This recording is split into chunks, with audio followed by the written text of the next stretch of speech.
o movimento pelo passe livre, que tem insuflado essas manifestações por todo o país, é de domínio de uma ONG chamada Alquimídia, que recebeu quase 800 mil reais de verbas públicas federais oriundas do Ministério da Cultura e da Petrobras. Portanto, você que saiu de sua casa para protestar, entre outras coisas, contra a corrupção, num movimento insuflado pelo PT, o partido mais corrupto da história do nosso país, cujos principais integrantes foram condenados por corrupção pelo Supremo Tribunal Federal. Não há algo de errado nisso, não há algo de suspeito nisso. O que todos nós vimos aqui na Assembleia Legislativa do Rio, aqueles atos de vandalismo, sabem quais bandeiras estavam presentes? A do PSTU, camisas do PSOL. Você sai de casa, por acaso, com um coquetel molotov nas mãos, para atirar contra os policiais? Obviamente que não, você tem boa índole. Você está ali para protestar pacificamente. Mas o que é que essas pessoas violentas e baldosas têm em comum? Todos compõem o Foro de São Paulo, que ainda agrega o MST, as Farc, um movimento narcoterrorista, que tem um projeto de implementação em alguns países da América do Sul de regimes totalitários que menosprezam a democracia, que querem censurar a mídia, que investem na ignorância do povo. Atentem para isso, tomem cuidado para não ser usados como massa de manobra, porque eles procuram desgastar a representatividade para apresentar como alternativa um projeto de reforma política que interessa a eles, que vai facilitar a implementação desses regimes totalitários, que vai viabilizar a manutenção deles no poder. Não vamos admitir isso. Não vamos permitir que o Brasil vire uma Venezuela.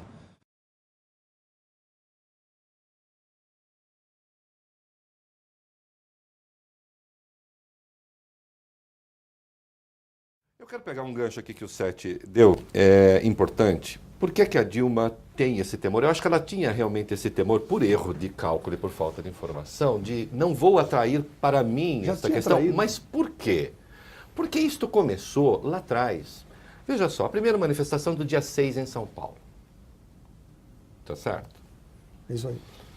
A polícia militar, fez a sua parte. Lamento pelos coleguinhas da imprensa que acham que polícia militar tem de acabar. Eu acho que não. A polícia militar é a democracia de farda. É um instrumento do Estado de Direito. É o primeiro elemento de contenção quando seus direitos estão sendo agredidos. Ela não tem de ser violenta, ela não tem de atuar fora da lei, evidentemente, mas ela tem de fazer o seu trabalho. Protesto em São Paulo no dia 6. No dia 9, o seu José Eduardo Cardoso aparece no estado de São Paulo com um ataque de uma página ao governador Geraldo Alckmin. Seu José Eduardo Cardoso, que era o responsável do ponto de vista administrativo por uma morte no Mato Grosso do Sul. Ele foi lá, um órgão do ministério dele foi lá promover a desocupação de uma fazenda, uma centena de pessoas, e morreu um índio. Numa prova do desastre que foi a gestão da FUNAI, que é subordinada ao Ministério da Justiça. Com esse peso nas costas, ele dá uma entrevista no dia 9 contra o Alckmin. Este movimento Passo Livre, que é um movimento de extrema esquerda, sempre foi, eu escrevo sobre essa gente desde 2011, eu acompanho o trabalho deles, é aquela esquerda que se desgrudou do petismo porque acha o petismo moderado. É aquela esquerda que acha que tem que ir para a luta para o tudo ou nada. É a esquerda que não negocia. Lembre-se, eles não negociam. Não, eles querem o transporte gratuito. E querem o transporte gratuito, porque se é público tem de ser gratuito. Não é? Muito bem. Conflito em São Paulo, polícia na rua, os petistas começam a atacar a PM, esquecendo-se que o reajuste de ônibus, quem determinou foi o prefeito do PT. O Alckmin foi bonzinho demais e, a meu ver, errou em aceitar a coincidência de reajuste. Exatamente. Deveria ter cuidado de trem e metrô, que é problema dele, Vila? Sim. E o seu prefeito que cuide do... Que os protestos se concentraram no aumento das tarifas de ônibus. Exato. Atenderam o pedido da Dilma para adiar o reajuste. Tá certo?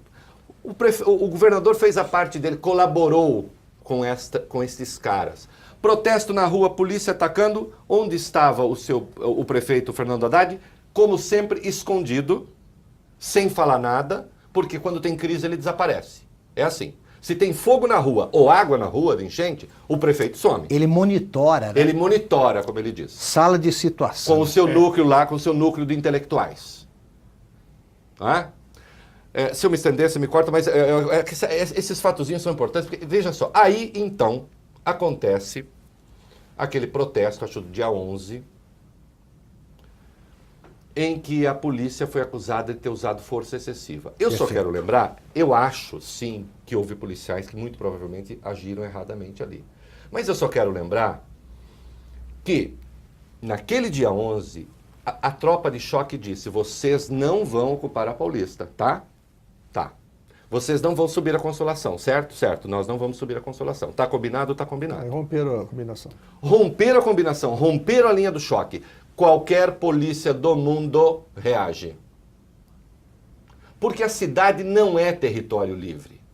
As cidades não são territórios livres em lugar nenhum do mundo democrático. A democracia não é o regime do vale tudo. O regime do vale tudo são as ditaduras. A democracia é o regime de regras. E aí teve o ataque. Vão os nossos colegas dizer, a PM começou. A PM começou e aí demonização da PM em regra. E se combinou, então, para a manifestação do dia 17. Foi dia 13 do dia a 13, manifestação. Do dia 13. Aquela manifestação do dia 13 que não tem polícia, não tem choque, não tem bala, não tem nada e vocês ocupem o que vocês bem entenderem. A polícia de São Paulo, o governo de São Paulo não teve saída. Esta era a agenda da imprensa, unânime. Não, como diz o Gilberto Carvalho, porque a imprensa está movida, Vila, por direitismo, reacionarismo, dia 13 é que houve golpismo. Não. A reação policial, que foi considerada agressiva, né, por muita gente. E no dia 17 é que... Isso, e no dia 17 também. Do dia 13 foi aquela considerada agressiva, a do dia 17 foi aquela que não teve nada, porque eles fizeram tudo o que eles quiseram. Isso aí. Era uma agenda da imprensa, não era agenda conservadora, reacionária de direita, não, seu Gilberto Carvalho. Era agenda de esquerda. Eram as esquerdas das redações, lamento, eu falo mesmo, pronto, eu falei, como tem aí na internet. Eram as esquerdas das redações pedindo não à polícia. Porque agrediram os nossos, porque atiraram em jornais, que bala de borracha identifica jornalista e vai lá e pega jornalista. Não é verdade. É uma farsa essa história. No dia 17, que foi o dia da manifestação, aquela sem polícia em São Paulo, de novo, Vila, numa entrevista ao Estado de São Paulo estava quem? José Eduardo Cardoso, ministro da Justiça. Atenção, no dia 13, o dia da pauleira, eu tinha ido ao Rio para um debate, eu cheguei no aeroporto, minha mulher manda, não volta para cá, Higienópolis tomada, cercada, não sei o quê. Fiquei acompanhando de lá. Pego o celular e encontro, no próprio dia 13, José Eduardo Cardoso, se o Alckmin precisar de ajuda, pode contar com o governo federal. Solidariedade, não Solidariedade. Pode contar com o governo federal. Admirável. Imediatamente liguei para 2 secretários do Alckmin, que são fontes minhas, e disse, o governador falou com o ministro ligou para o governador oferecendo ajuda? Não. Ele ofereceu ajuda pelos jornais. Ele ofereceu ajuda pelos jornais? Foi pelos jornais. Parou de oferecer ajuda, né? Mas ofereceu como exemplo de eficiência as polícias do Distrito Federal e do Rio. A do Distrito Federal que cercou Brasília, que botou fogo no Itamaraty. O Rio de Janeiro, um caso de selvageria inacreditável. Esse senhor, com todo respeito... Por acaso é pré-candidato a governador de Por São Paulo? acaso pré-candidato a governador de São Paulo. Esse senhor, com todo respeito, com toda delicadeza, ao ministro eu rendo as minhas homenagens. Ao José Eduardo Cardoso, indivíduo, eu digo, é um irresponsável, é um incompetente, é um oportunista. Perfeito. Eles tentaram criar confusão aqui em São Paulo e jogar uma crise gigantesca no colo da presidente Dilma. Por isso é que ela tem que chutar o seu Eduardo Cardoso de lá e do Gilberto Carvalho eu falo depois. Veja só, eu reconheço a mudança de caráter escrevi sobre isso, do movimento ao longo da semana. Acho que outras reivindicações entraram ali, mas para mim há coisas que são muito preocupantes nessa história.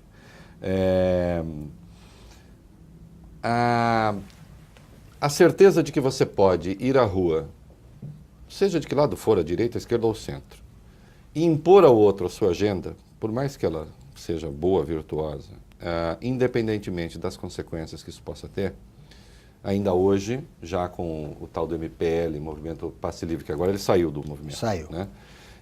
A Dutra estava paralisada. Não é?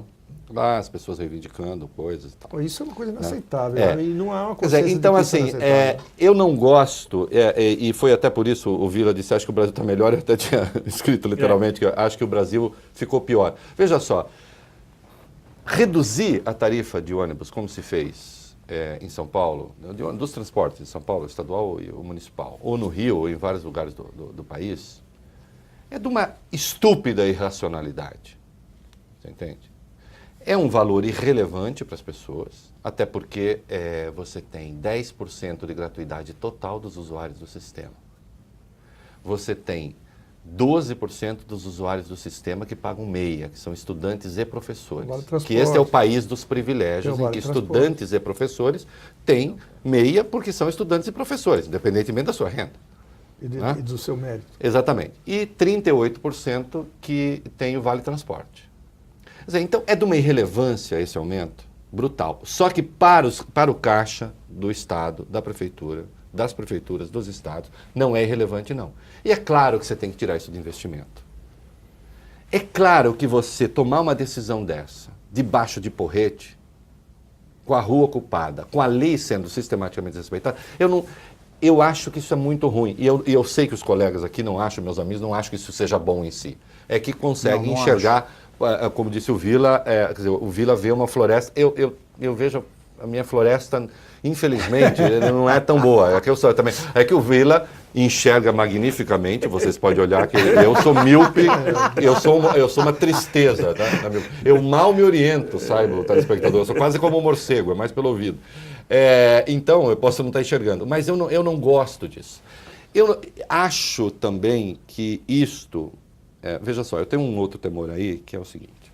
Espera um pouquinho, mas só um parênteses, mas as pressões populares em qualquer país são legítimas também. Quer dizer, eu sou totalmente contra a baderna, não, claro, evidentemente. a pressão não é uma coisa negativa. A pressão popular é legítima. Apenas que as instituições as ouçam também Sim, também. Só que você não pode ir para uma mesa de negociação que não tem negociação. Porque nesse caso não tinha negociação. Ou é, ou é. Quer dizer, ou é, ou é. Veja só, o tempo todo... no caso do cancelamento, da revogação do aumento. Ou é, ou é. Das tarifas. O que eles prometiam no lugar, a única coisa que eles prometeram no lugar é nós não vamos quebrar nada. Não é possível. Veja só. Não cumpriram, né? Veja só, e não cumpriram. Quando tem a negociação com o secretário Fernando Grella aqui para encerrar, então a polícia não atua. É claro que não ia ter conflito mesmo. Ora, eles levaram tudo. Eles levaram tudo. E em troca não deram nem o itinerário. O secretário disse, será que vocês poderiam, assim, fornecer o itinerário pra gente? Não tem nada. E a mocinha lá, a tal da Vivian, com esse nome magnífico, Vivian, como é que é? Do movimento Passe Livre. Esqueci o prenome dela, mas também não lembro. Vivian tá bom. Muito boa. Maiana, alguma coisa. Maiana, né? Como que é, Maiana? Maiana Vivian. Maiara Vivian. Maiara. Acho que é Maiara Vivian. A Maiara Vivian, ela disse, eu acho um absurdo. Eu acho um absurdo eu ter que negociar com o secretário de segurança. Veja só, ela quer lidar com a segurança de 11,5 milhões de pessoas. Vai negociar com quem? E vai negociar com quem? Então, assim, tem um certo não reconhecimento da legitimidade da autoridade e uma depredação da reputação das PMs, está Brasil afora, aí sim conduzido em boa parte pela imprensa e pelo espírito de corporação dos jornalistas, que eu acho detestável, e não estou justificando violência, que não gosto dessas coisas. E para finalizar, acho que corre o risco de um único movimento de massa realmente organizado no Brasil, que é o lulopetismo, ser submetido a uma espécie de torção à esquerda por causa disso, e eu não acho isso bom.